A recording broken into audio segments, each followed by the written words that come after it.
in chat. Okay. So it looks like we have quorum. Yep, and I started the recording too, Tom, if you didn't hear that. Okay.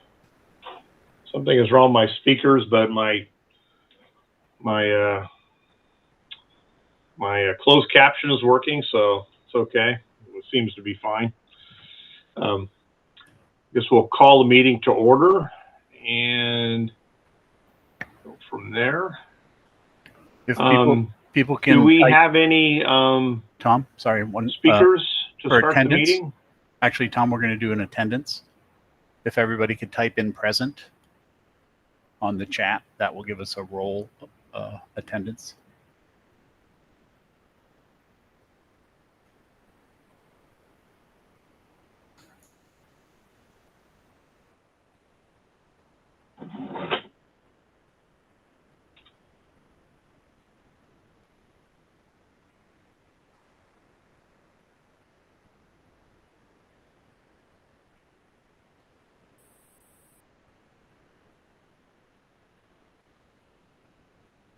All right. And then, yeah, Tom, you can open it up to public comment. I think we have at least one. Okay. Community. I'm going to ask that somebody take over the meeting here until I figure out why my sound is not working. My microphone is working and my speaker was working earlier, but now seems to have cut out on me. Who is would somebody like to volunteer to take over until I'm able to be up and running? Who's the co-chair? Linda. All right, Linda. Linda? Step on in there. Linda's walking. Dawn, could you step up until we get going there? Got it. Thank you. And I'll try to figure out why my speaker is not working here. All right. So we'll start with public comment. Ellie, do we have a public comment? Looking to the Google Sheet, well, we don't have any entries for public comment. Oh, well, that was easy then. We also ask if any of the participants raise their hand at this point. There's a center icon on Google Meet, then they can make a public comment if there's anybody watching. Oh. Or who wants to. Okay, I understand. Yep. All right. Is there anyone out there who would like to make a public comment? You probably heard Bart just say it, but go ahead and raise your hand. I'm trying to see if I see anyone. Nope, doesn't look like it. But yeah, I don't see any either. We'll keep it open for 15 minutes or so. Okay. Maybe to 7:20. 7:22. Sounds good. All righty then. So continuing on, have people had an opportunity to review the minutes from last month? Or do we want to do that later in the meeting? I know that I went through it. How are people feeling? Maybe thumbs up if you're ready to make a motion about the minutes, or thumbs down or something in the chat. I guess a lot of people don't have their video showing. I got about halfway through them earlier today. I'd appreciate a little more time. I guess maybe indicate in the chat if you need more time before we tackle the minutes. Allison, I think I heard you that you said you already looked at them today. Would like a little time. Okay, I'm seeing more time. Okay, we'll do that later on in the meeting. Message received. Okay, so then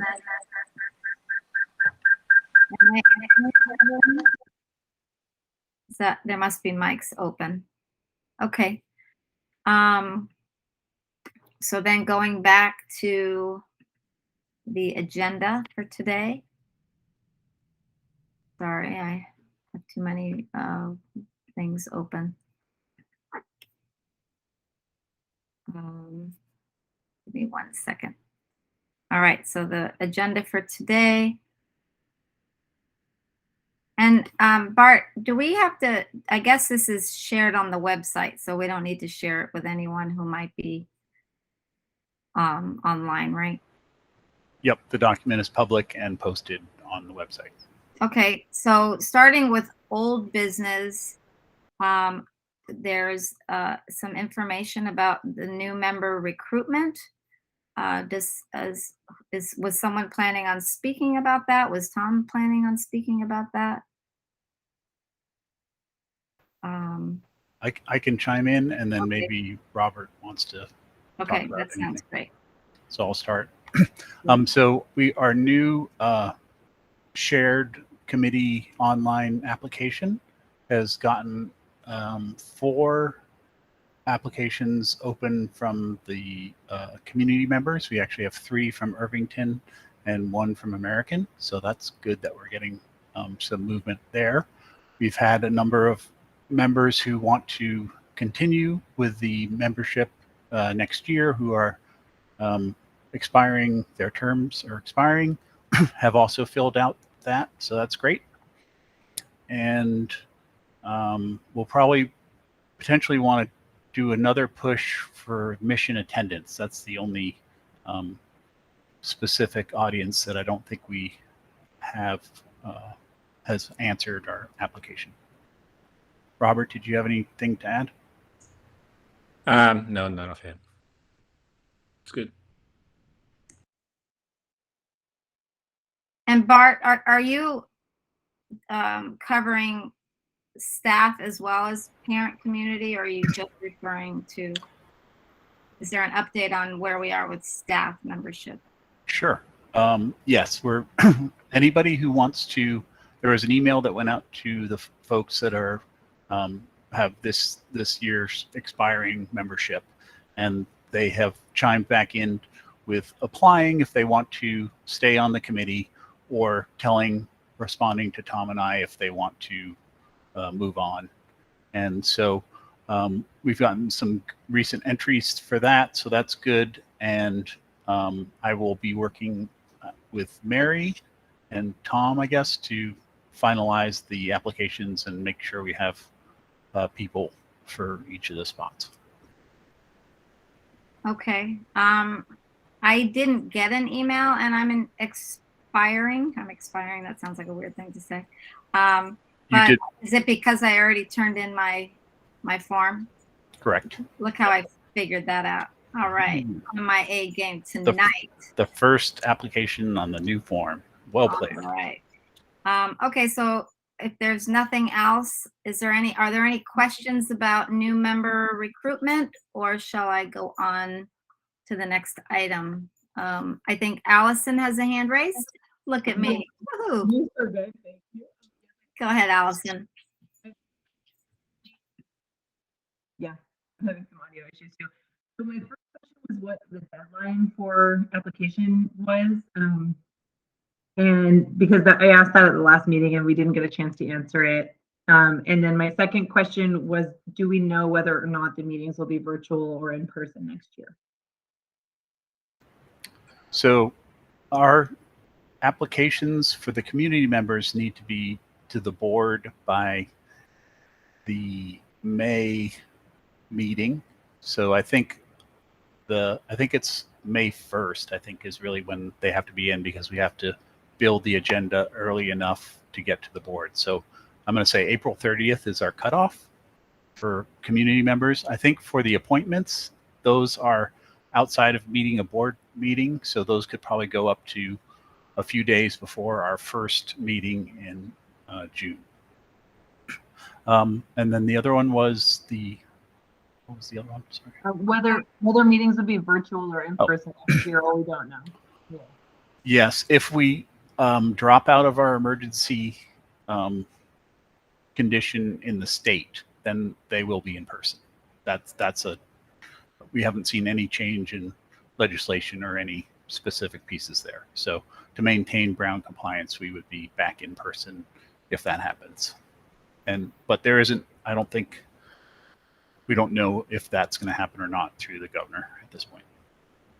Okay. And Robert, I see your hand is raised. Do we know who's going to request a time slot with the board in May?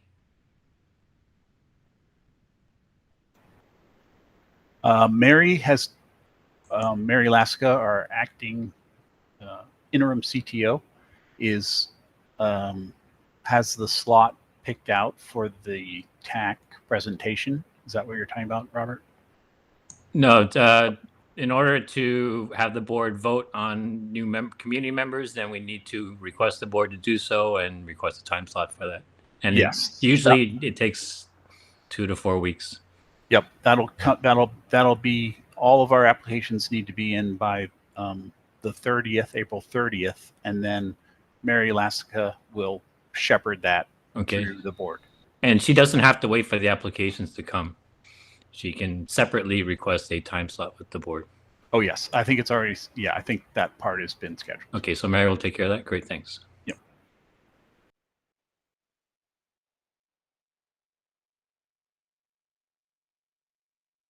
Okay, if there are no other questions about that, the next agenda item is emergency connectivity funding, the Chromebook purchase.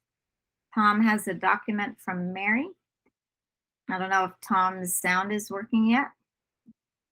Hello, Thomas. Can't hear you, man. Do you hear me now? Yep. Okay, I'm using my phone. I have no idea why all of a sudden it stopped working. Okay. Well, with that said, I have no idea where we are on the agenda. Okay. That's it. So we are at the document that Mary Lassica shared. Oh, with okay. Chromebook purchase. Okay. Yeah. Okay. So the emergency connectivity fund. So she just wanted. This is the project that Lucas received work for and got the grant for. And after all the funding was allocated, technology was able to purchase 6,027 Chromebooks. And they will be assigned to students that do not have a device at home or they're sharing a family device. The first 300 are due to receive by the warehouse this week, this April 4th through 8th. And then the technology staff will prepare them to be deployed to virtual academy students and distance students for testing. So they've assigned a specific Chromebook to the student. They've created a student loan form with specific information for the Chromebook, and then they'll arrange to deliver it to the campus, and then the students will then pick up. They want to make it clear that these Chromebooks, because of the funding restrictions, cannot be kept at the school site and be added to the Chromebook carts or anything. They're not, or for classrooms. They're specific to students who are, qualified for the funding of the grant. Now, there is a little bit of a gray area, and Mary wasn't sure about this, and we can follow up. Yeah, I do not know, and they say that the students can bring the Chromebooks back and forth. I don't know if any of the schools, and maybe Allison, you can chip in on this, but like at Centerville, we do not allow students to bring computers back and forth for a variety of reasons. One, we don't want to be responsible if they're stolen. So I don't know if that's the scenario for all of the schools, and I don't know how that works. But then to follow up, the distribution, they will just keep shipping as they're available, as Dell's able to ship to us. And then the next group of students that will receive Chromebooks will be those students for summer school. And then August, we'll target the secondary Chromebooks. It's important to note that the Chromebooks are assigned to a specific student, and that's what the form will delineate. And the reason for that is the funding that was provided for these Chromebooks was very specific and who qualifies, and that's how the Chromebooks are done. Currently, hotspots have been deployed for this year to students in Virtual Academy, Vista, home health students, and then MKV students. These are students who lack a fixed, regular, adequate nighttime residence due to economic hardship. And then also fitting in our students who recently migrated from Afghanistan. I assume that was an add-on after the United States withdrew from Afghanistan. So concern from, aside from just the logistics, which is, you know, where they are now, the department, is that the emergency funding program has no allowances for reimbursing monthly reoccurring charges after July. So in particular, that involves the hotspot servicing. So for those 300 hotspots, the ECF fund will not cover ongoing charges, and how that is funded is what the department is looking for in terms of funding. And Mary's not here to answer the questions on specific questions. I will do the best I can, but I have to be honest. I really, other than what I had talked offline with Lucas before I left, I don't know a whole lot beyond what Mary provided in this area.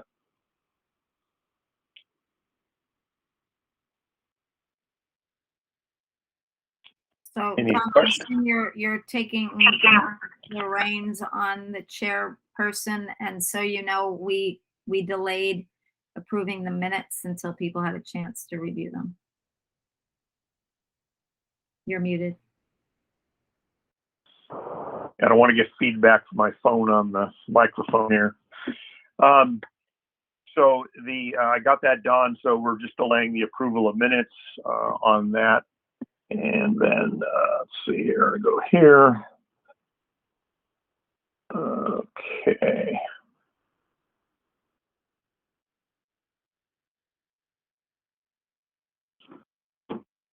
So are Bart, you gave the update on the status of the recruitment. Yep. So we're at the next thing is the new business. New business. We have a hand up. We have a hand up. Allison. Okay, let's see here. Allison? Yeah, I just wanted to provide the clarification that you had requested. At my school, which is just one secondary high school, we Chromebooks assigned to specific students for reasons of hardship go back and forth, and Chromebooks that are part of classroom carts do not. So yeah, but that's just one school. I don't know what everyone does.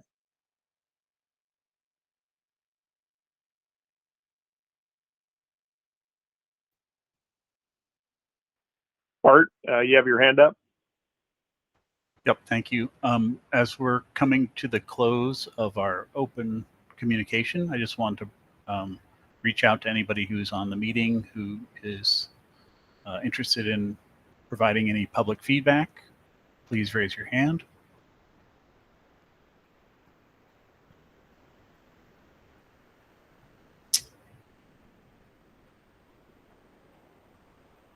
Looks like, oh, Okay. Nope. Linda?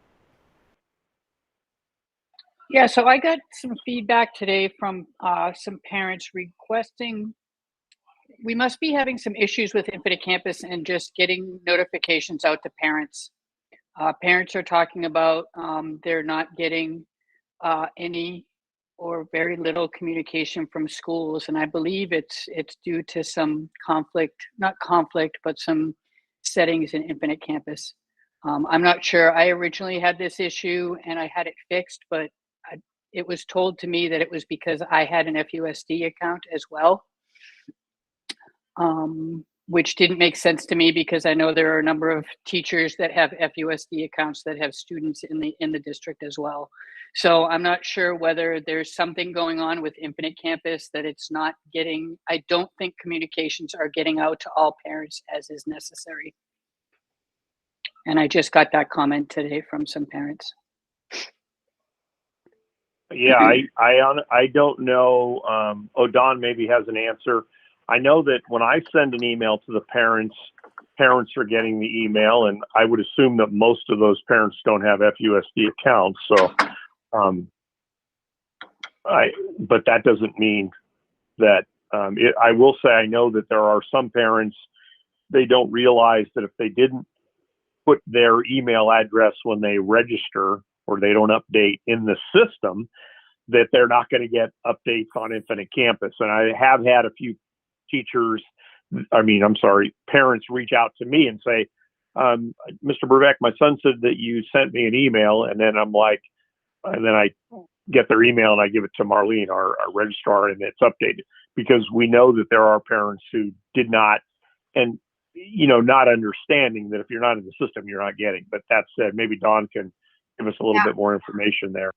So I guess my first question is, I know, is that a public comment thing that we're not supposed to respond to, or should I jump in here and tell you? Yeah, no, it's just a public comment. It's not a point of discussion. It's just a public comment. And we can talk about it once it gets put on the agenda.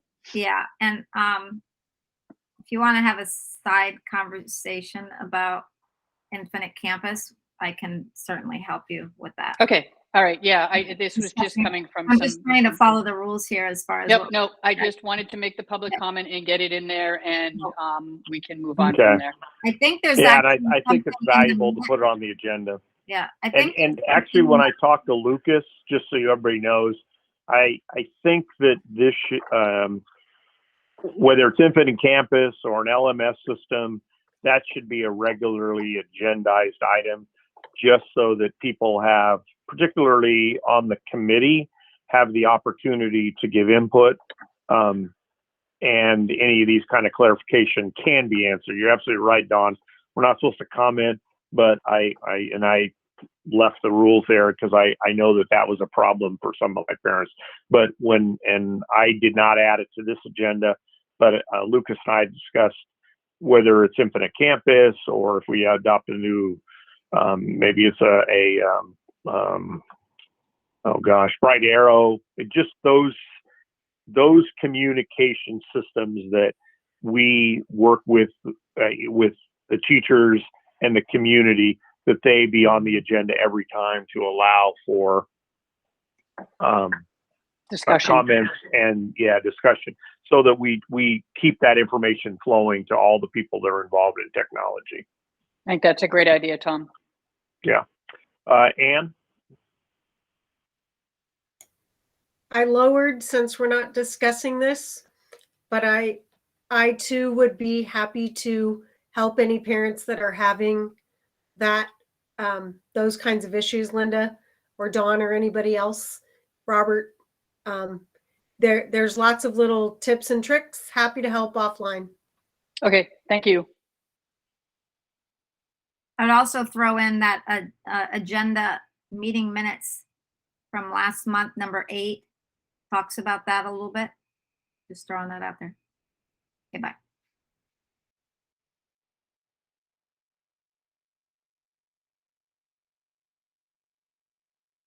You're muted, Tom. I finally got down the muting and unmuting, and now I got to add my phone to my program here. How do we add items to the agenda? And I think it's problematic. I think, in a sense, that I do think that obviously we respond to the needs of the board. I'm going to express where this conversation came from. If the board as a whole directs us to investigate or research or look at it, obviously that's our primary function as a board committee. Our secondary role, in a sense that, broadly speaking, and if anybody has a different opinion, I'm more than happy to open it up, is that the people that represent, whether it's the community from the attendance areas, whether it's Anne, who represents the people that are the CSEA, or it's Michelle, who represents SEIU, or Allison, who currently represents the FUDA, they bring to the table. And I hesitate to say this because Vivek is not here. This really only the first time it came up because Vivek wanted something on the agenda, and it was felt by some of the members, not everybody, and we didn't have an open conversation about it, it got a little bit tense for a few minutes, that somehow Vivek was able to put it on the agenda because he was a board member, whereas he wasn't necessarily representing the board, he was representing Vivek. And so that's where the conversation came from. I don't know that that's an ongoing program. Generally, we have the ability to put items on the agenda. In fact, like today, I have an anticipation this will be a very short meeting because nobody brought things to the table. So I guess the conversation is, do we need to institutionalize some prioritized method of agendizing items, or do we just want to keep it in an informal methodology that we currently use? And I don't have any set in the ways overarching opinion on it. I think that we're all adults and we all should have an equal seat at the table. That whether it's, as I said, our number one priority is the board. Second would be, if the whoever takes over for Lucas, they bring things to the table. And then if the community, whichever member of the committee brings it forward. And I'm more than open to any ideas and to how things go. So I think I'd like to open up for a conversation. I see in the chat, sent a list of 4 agenda items to Lucas, and I hesitate to comment on that because I don't know what Lucas, I don't know if what Lucas was on that particular email. So I can't speak to that, I'm afraid. Allison? Yeah, I was just going to say that since you've been here, when Lucas was here the last few years, I've had a very easy time just sending an email and having something be agendized. In the past, that was not the case. And so I think it would be the most fair, given that the leadership of this community changes, to have some sort of procedure, whether it's just like there's a Google form and whoever is the current chair and vice chair and the CTO has access to it or something, just some sort of like way that people know that this is the way that you get something on the agenda if you want to. Because if I had to answer that for a community member, like how do I get something on the package of that?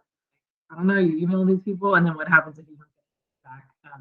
It would just be nice knowing like what the procedure is. I don't think it has to be super formal, but like what are you supposed to do? Robert? I guess you're asking multiple questions. Yes, I am. So,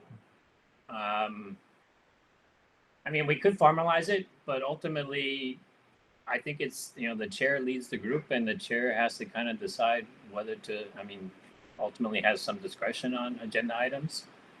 And maybe it should be a group discussion as well, to talk about whether something should be an agenda item. I don't think we can really set up rules that will unfortunately satisfy every case.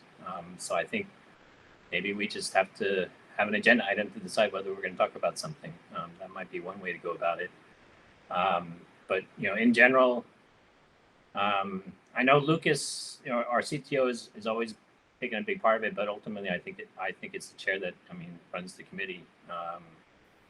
And if Lucas drops the ball on something, at the end of every agenda, we do have space specifically allocated for raising agenda topics, and we've had that for many years, because very early on we had the same question. So if you want, that's an easy way for committee members to put something in the agenda. So I would not rely on Lucas, although Lucas is generally very good about this. And you may not even want to rely on the chair either, but just if you bring it up at the end of the committee, all of us are witnesses to the fact that it's been brought up. A Google form for for people outside the committee would be good. The more avenues for bringing in items, the better. We've never really been swamped with so many items that we have, can't talk about them all. In another committee, we do vote on agenda items, so that if 4 people on the committee want to talk about it, then we can talk about it. If only one that prevents a situation where one person is an outlier and wants to talk about things, then you have to have some consensus in the group. But we haven't done that, but maybe we should if we have too many agenda items. Arun? Yeah, so what I would say is there should be a couple of things cleared. How do you bring something on an agenda? Bring an agenda item up for discussion. Who do you just share it with the chair, or you share it with everyone? And does everyone offer some input on whether this is a valid agenda item? I'm okay, it just needs to be clear. And then the other thing would be, what are the types of items that are good agenda items? Because there could be a wide variety of things we want to discuss. Yeah. So currently, what we, as Robert said, on the agenda, we always put agenda items, and ideally that would be the venue where any committee person would put. So just to let in some, like Linda's been a chair before, and I'm not sure anybody else, but just so everybody knows the process. So generally, I look at my, if I've received any emails, and occasionally I get something from a committee member. Lucas obviously got emails, and then we look at the old, and so not last Monday, I didn't speak with Lucas, but I spoke with Mary, and we looked at the agenda, we looked at the items, and then the only agenda item new business we had was literally what we're talking about now. So, and as Robert said, we rarely have this overwhelming, list of items that we need to talk about. And I'm trying to be very clear here. Our only concern is that if one person's voice should not overwhelm the committee or the community, that each person should have an equal say in the thing, and that's why this conversation came about. But I guess Dawn, you have your hand up. No, that was an accident. Sorry about that. Linda?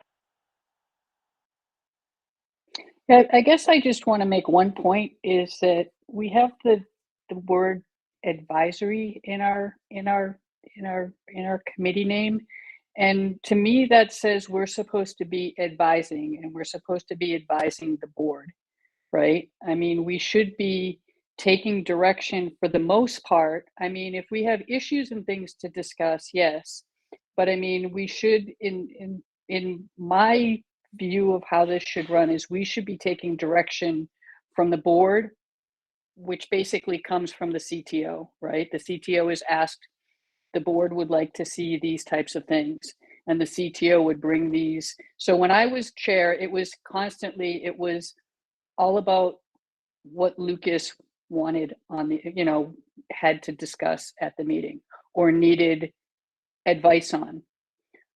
So that, I mean, that's just my own personal opinion. I mean, I understand everybody has different views, but to me, we shouldn't be, unless it's something coming from the community, like, problems with communications or things like that, we shouldn't be saying, oh, let's talk about this, because that may not be important to the board or be important to the FUSD community in general. Am I making sense? I just see that the word advisory being in our title, we should be advising. Yeah, I can only speak, and Robert, looking at the board here, Robert's the only one been longer than I have on this committee. Historically, and this is just a vision, my anecdotal data memory here. What often happens is items are pressing to the technology department, and then solutions come out of it, and oftentimes, and Diane probably could chip in this a little bit, but I would say that most of the time the board doesn't say, oh gosh, we have, and I'll give you a perfect example. We have this looming conceivable problem where Google misled the entire world on the unlimited time of Google Chromebooks. So we have literally thousands of Chromebooks in this district that are going to go out of date here in the next 3 to 5 or 2 to 5, I can't remember now, maybe it's 1 to years. That's a looming problem. I don't know that the board is going to send down an email, you know, say, hey, TAC, you need to address this, because the people that are really on the forefront of this is technology, and Lucas has made us aware of this, and then how we address it or suggest it. Now that's, in this case, it's more of a funding issue, so there's not a lot we can advise it. But I think that most of the time the board, they're presented with something, a solution that either has been identified by some group and then a commonality that I've heard is from the board says, hey, have you discussed this with the technology advisory committee? And if the chair and the CTU have done their job, yes, indeed they have, then the board says, okay, TAC obviously looked at it and they felt this was the best solution. We can either, you know, vote on it or whatever the thing is. And that's my anecdotal impression over the years. And Diane has her hand up. Maybe I'll put her to the front of the queue here, maybe to address that.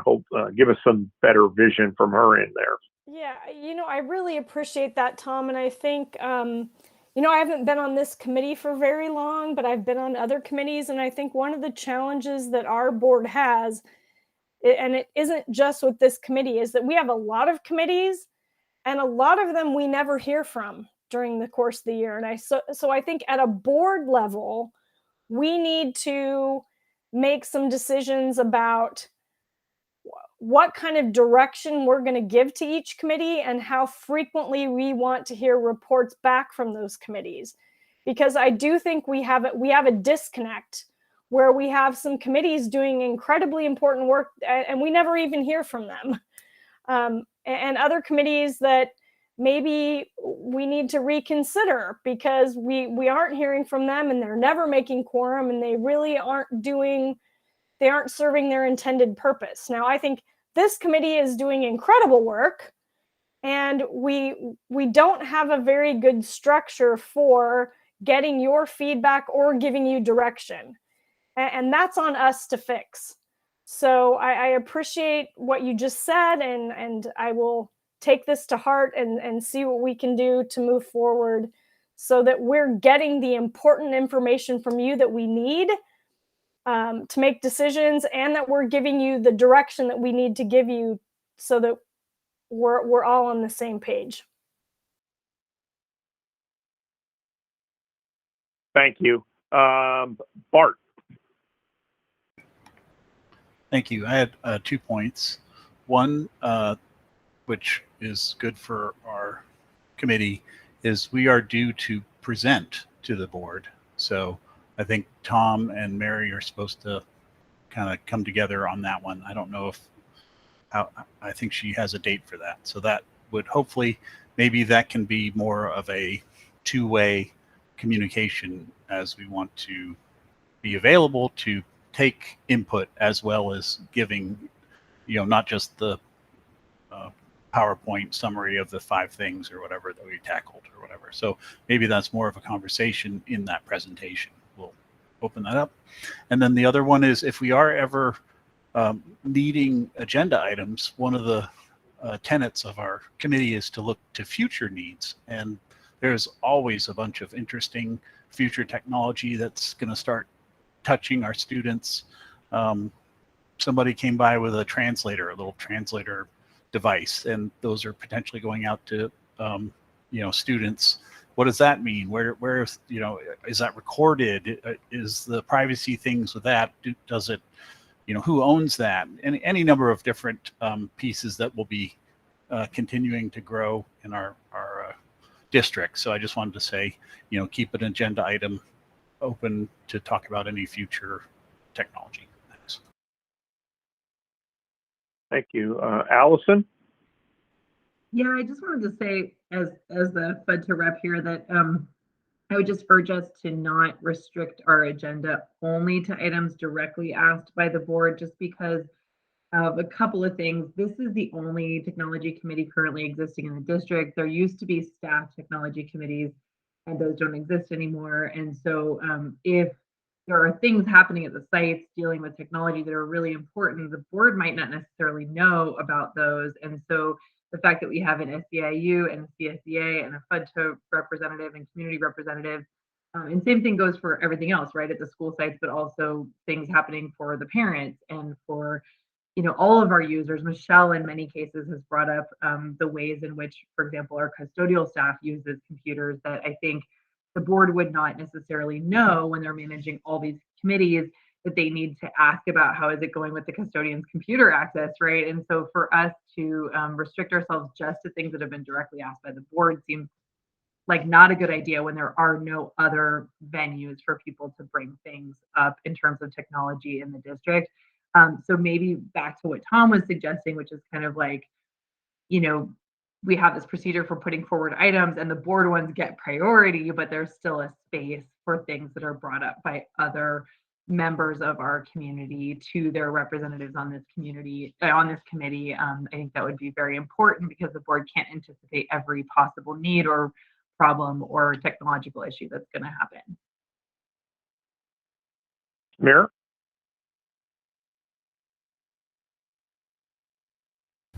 Yeah, hi. Yeah, I think to Linda's earlier point, I think it might be good to understand what the board needs, right? Like the reason I say that is, even if we were to, for example, think about the future-looking agenda items, if that is not something that will be processed in a way that it needs to be at a board level, I wonder if there will be a bit of a disconnect here between what we discuss here as an agenda item versus what the board needs, right? And so I think it needs to be a little bit of a sync between, well, for example, board needs to have an agenda item there to say, okay, we will take inputs from the TAC on future needs, and then there will be a good sync. And it needs to kind of be a bit of a intersection of what Linda mentioned and some of the things we'll talk about here. That's the only way I think it'll be most effective. Yeah, and I will say this, and this is coming from my experience.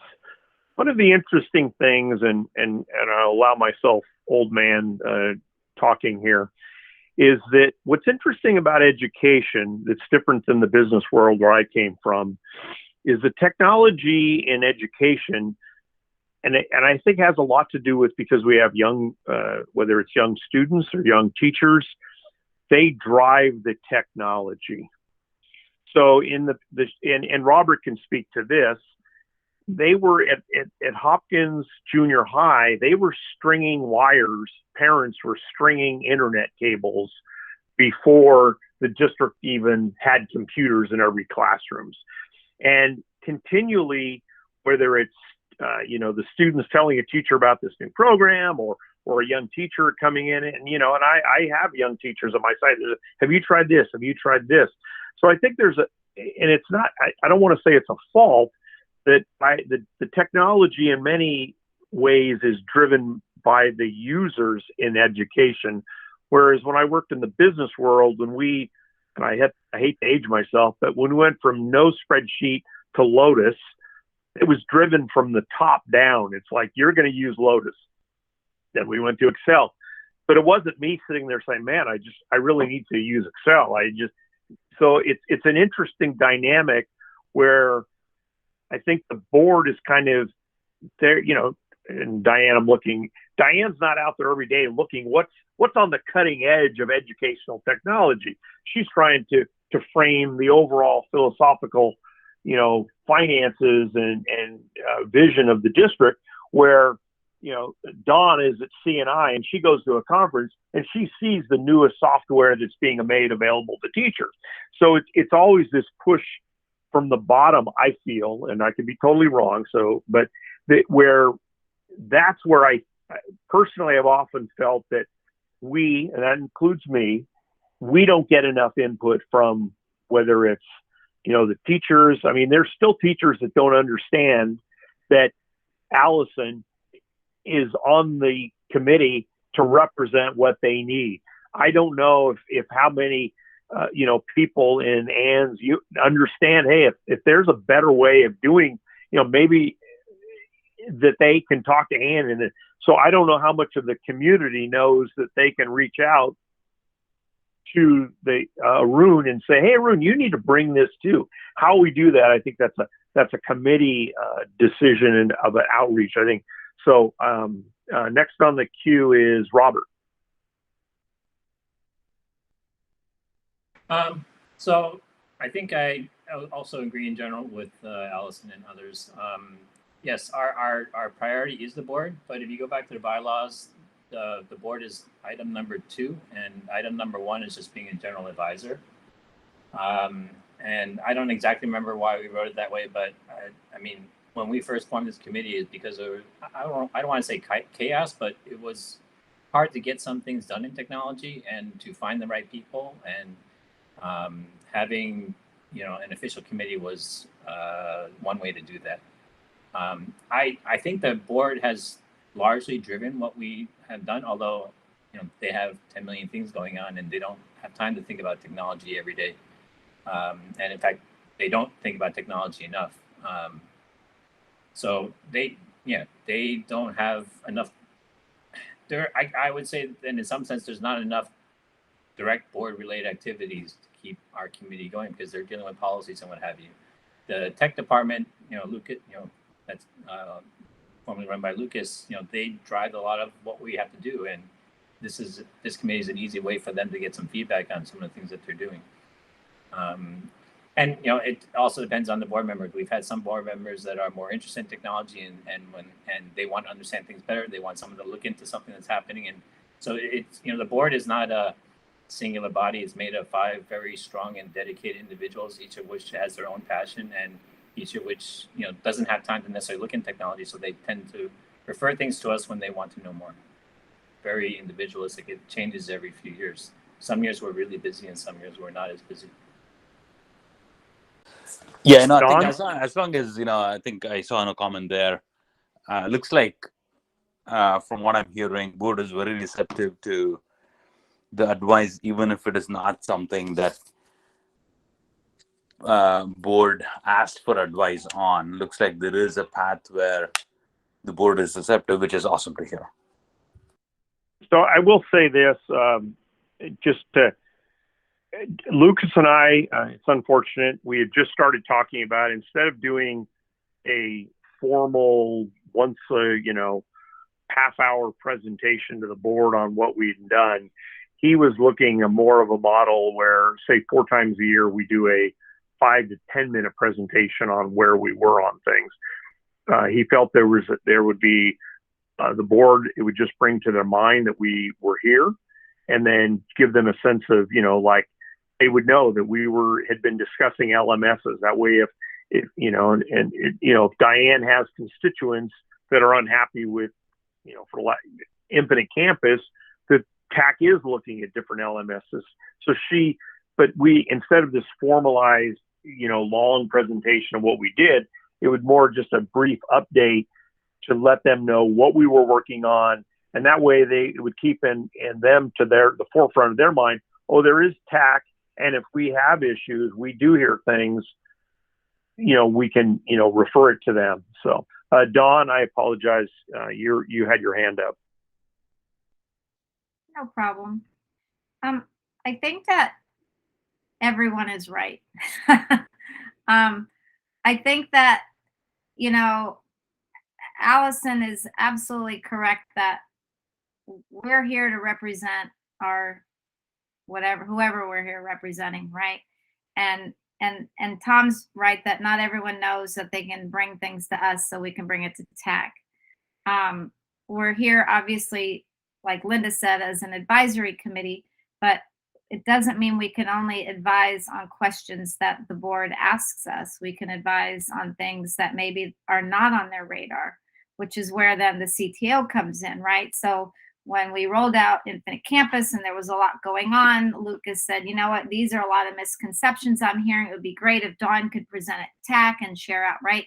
So all of these things are the right answer. And I feel like all of these things are what we're actually doing, right? we have the meeting, we have open communication where the people can say something.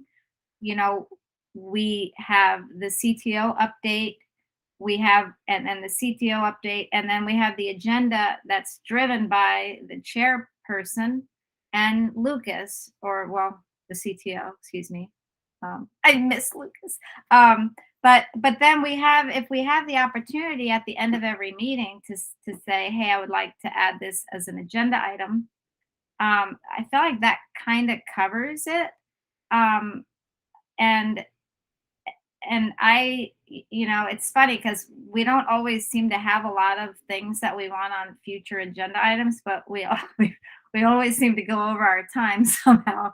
But I just think that, you know, I think like Lucas as an example was very good about really hearing what was going on out there and then being very, you know, intentional about the things he was adding to the agenda. So I would say at this point, I appreciate that Diane brought up maybe, you know, improving that communication and the goals and whatnot between the board and what we're doing and that communication piece.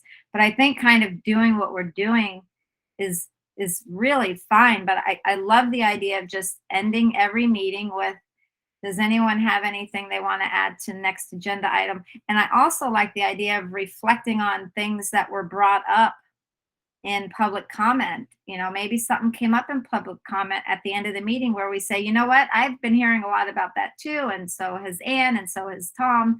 Maybe we should put that on next month's agenda. So to me, I feel like that plan kind of takes into account really everything that everyone said, and it's pretty straightforward. And if there are things out there that, you know, somehow get missed, then we bring it up, right? And then it's only one meeting away, so months don't get taken, right? If we say at the end of this meeting, hey, there are some problems with parents getting notifications in Infinite Campus, that's worth agendizing, let's add it to the agenda, and we can do that. But I also think there are things like that that come up that shouldn't even wait a month. I should get in touch with someone tomorrow and say, here's how you fix this, right? So those are kind of, I'm going to stop talking now. Yeah, so I think I will, you know, and I can't speak for everybody. You know, Rob and Robert's right that, you know, we, as I said, usually the Monday before the meeting, at least as when I've been chair, I've met with Lucas because it's been the only year I've been chair, and we looked at any of his emails or whatever. To be fair, you know, I know that I get a lot of emails. I'm sure the CTO gets many more than me. I'm sure that Diane gets many than all of us put together. So I think that email, unfortunately, or I don't know what the right word is probably the least effective to get meeting items on the agenda. I think it is on our agenda, a 5-minute update. 5 minutes to potential future agenda items. I guess my feeling is that if we get the email ahead of time, that we can actually put that in the agenda as future agenda items. And then if we have too many, then we can, you know, prioritize based on primarily if there's been some board guides, but generally would be the CTO saying this is a real priority for us. So, Allison? Yeah, this is real short. The only thing I was going to say is that I would urge us not to have the procedure where you bring up something at the end of the meeting be our only way to get things on the agenda, because sometimes things are time sensitive. So, you know, we have our meeting the first week of the month, and then if something later in the first week or in the second week of the month comes up and it's really urgent, if the only procedure is that you have to tell your representative on the committee and they have to bring it up at the following first week of the month, and then it can't be agendized until the month after that, that's a really long time.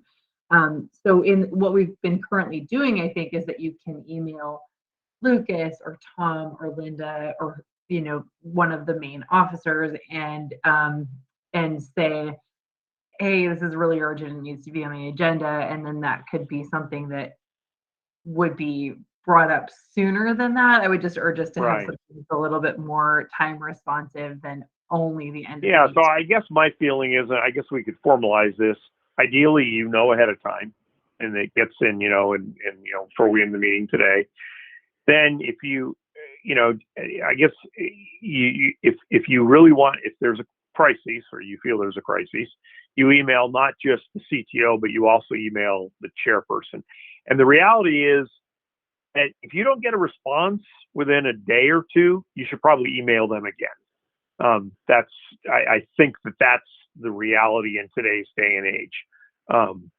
I can speak to that in the sense that, it seems like, and I don't know if I not at my school, but I'm getting a ton of spam now on my personal email. That's just overwhelming at this point. It's just very weird. Apparently I keep winning Walmart prizes nonstop now. I just haven't had a chance to go down and get them, but I just think if you don't get a response within a day or two, you need to email them again. So I think we can agendize that and we can go from there. Are you able to play the Vimeo video, Bart? I think it's not a bad plan for us to everybody can watch that offline. I don't think running the video, there's no immediate things to act on from what I remember on it. No. So in the agenda, there is a link to a Vimeo video that is about 2 minutes from interim CTO Mary Lassica. So that was on our agenda.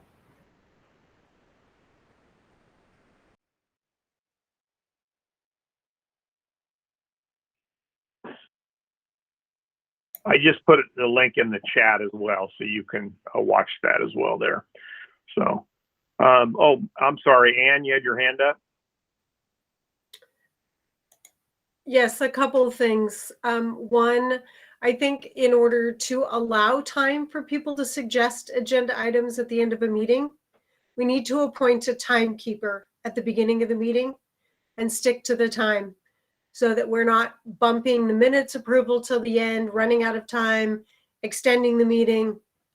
So a suggestion is also appointing a timekeeper, and the minutes are generally linked within the calendar meeting announcement or posted on the website so people can look at them ahead of time, be logged in so we can start on time and end on time. Thank you. Sorry. Here. Robert? Oh, I'm sorry. I thought, Robert, you had your hand raised. My apology.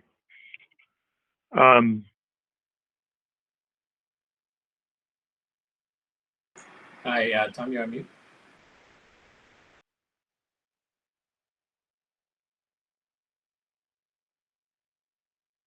Did you have your hand up, Robert? No. I was okay. You were on mute. Okay. With that said, we've come to the agenda item of potential future agenda items.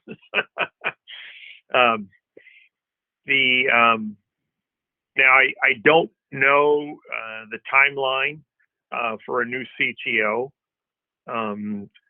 So Mary is the interim, and she is, I spoke to her actually when her main focus is developing, working with the new, if you don't know this, the district hired a construction, and somebody help me if I say the wrong words, but project manager specifically for the technology related to the new construction, the ongoing construction projects. Lucas was responsible for not only the technology department's ongoing operations, but he was also responsible for all of the new construction. And so they did hire somebody that's responsible for that. And I know that that's Mary is really focusing on bringing that person up to speed so that they can address the needs of the new construction. So I assume everybody's aware, major construction going on. I mean, at Centerville, I mean, it's nonstop concrete jackhammers and welding going on in, 100 feet from my classroom, which is infinitely more interesting to 12-year-olds than apparently medieval history. I don't know why, but, but regardless, so this news person I think will bring a lot, and that's what Mary's really focusing on, and also getting those Chromebooks done in there. And then she was, I don't want to say, she was really clear that she was not presenting new items or anything. The new CTO really will have their vision of where we need to be going, and her position is to keep things running smoothly in the interim, and that's what her title is, so to speak. So with that said, does anybody have any suggestions for does anybody have any suggestions for upcoming agenda items? Anne. I have a couple that are related, and that's looking at the 22-23 school year. Looking at, are there any policy changes regarding student use of technology that parents would be agreeing to during the online maze process? And then Robert alluded to this earlier in the meeting, making sure the members of the committee are aware what the customer service plan is for families that are having challenges with the online maze process. Our classified staff has a much better idea of what to do this year because it's year 2, but making sure that we have broad-based communication, people have people to go to. So what's that customer service plan? Because it directly involves the technology department, and Mr. Wasser is going to help us too after July 1st. That's it. Michelle? Yes, for future, technology also covers our walkie-talkies, which they are aging out, and we desperately need to look at some sort of a program to rotate newer equipment, or whether or not we need to fix it or recalibrate it or whatever. So we need to look at this sooner than later. Can I ask a question just for clarification purposes? As I'll talk to Ann. Would you? Because the only time I ever look at walkie-talkies when I have to carry one for supervision. Is it the idea that you think that they should be looking at new walkie-talkies, or just how to replace the existing the existing ones with the same level of technology, or is that undetermined? Like any technology, there's always an improvement every year, whether it is more fine-tuning on a frequency, more buttons that you can hit accidentally and be told you're on the emergency channel, or going from a 2-pound walkie-talkie to a 6-ounce walkie-talkie. Okay. So there's a lot of things that are involved. The thing is that I don't think we have purchased anything new-ish in at least 5 years, which means that they are walkie-talkies are something that hits the ground a lot. Believe it or not, they fall off your belt loop. People are carrying them by the clips, and they break, and then they're trying to click it onto their laptop that they're walking around with. All these problems, and it just gets exasperated. I don't think we have any kind of a program that rotates the older stuff out and brings in newer stuff. Even if it's a newer used stuff, would be more beneficial than what we have right now, which is nothing. Okay. Well, so I'll ask Mary if there's anything in the works, and then if not, we can go from there. that. So I'll do that. Robert. A couple of items. One is in the past we've been involved with the CTO search or interview, and whether someone from this committee wants to be involved this time around. And second one is we should talk about whether we want to do a presentation to the board.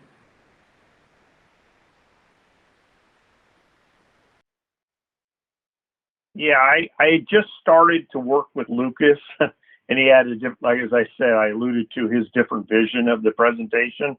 I'll ask Mary, and I don't know the timetable, and I did not know that TAC was previously involved in the CTO process. I know I wasn't, but then I've not been, a chairman or I guess I've been vice chair before, but so I don't know what the level of involvement on that is. But I will research that and find out for us. Yeah, I haven't done CTO myself either, but I think it wasn't a special part. We were just part of the committee. So every time you have 8 to 10 people do the first round of interviews with the CTO, and we were one of those people. Yeah, I will find out on that and report out. I guess I'll try to find out. I'll send an email tomorrow, and then I guess I'll just send out an email to everybody, because I have a hunch that, well, not a hunch, I hope that we have a CTO before our next meeting. That would, given our circumstance, okay. And I will reach out to Mary what her thoughts are on the presentation, if hers is along the same lines as Lucas's. And then I think that also ties the one. If we're having, I honestly don't know where we stand on the CTO process. If they already have done the interviews and we know we're going to have somebody in 2 weeks or something, then I think we would hold off on the presentation. But let me do some work this week on that, and I'll report out to everybody via email, just as an update, not as decision making. And also, okay. In the past, sometimes the presentation's been a joint one between the technology department and TAC, but sometimes we've also had our own, so it's an option either way. Because the focus of the presentation would be slightly different for Tech and TAC. Okay.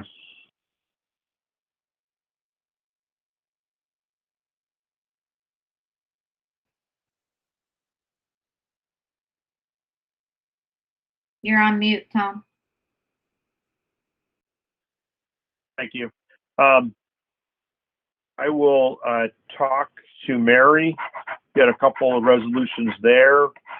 I will try to type up a draft based on my notes of how things get to an agenda for us to look at. And I will try to get that out ahead of time so people have just an idea. I think at least it'll give us some prioritization ideas of how things get on the agenda. And then we can have a brief discussion of that as well. So did everybody have a chance to look at the agenda? The minutes, I'm sorry. I move to approve the minutes from March. I second. Second. Linda seconds. Any discussion? Oh, all in favor in the queue? Please type yes on the chat, or no, or abstain.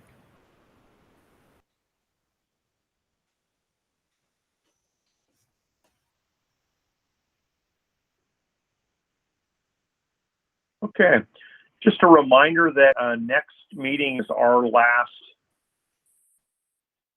official meeting of this committee. June is our first meeting of the new committee. A reminder, if your term is up, you need to have submitted or submit via the Google form. There was some question about the reps, mainly even though you're appointed by your respective union president, you still should update it just to make sure that all your information is available for the committee. So, But I will hopefully see everybody next month. Any closing thoughts, comments, or questions? No? Okay. Everybody have a great evening, and see everybody next month. Thank you. Night, everybody. Right.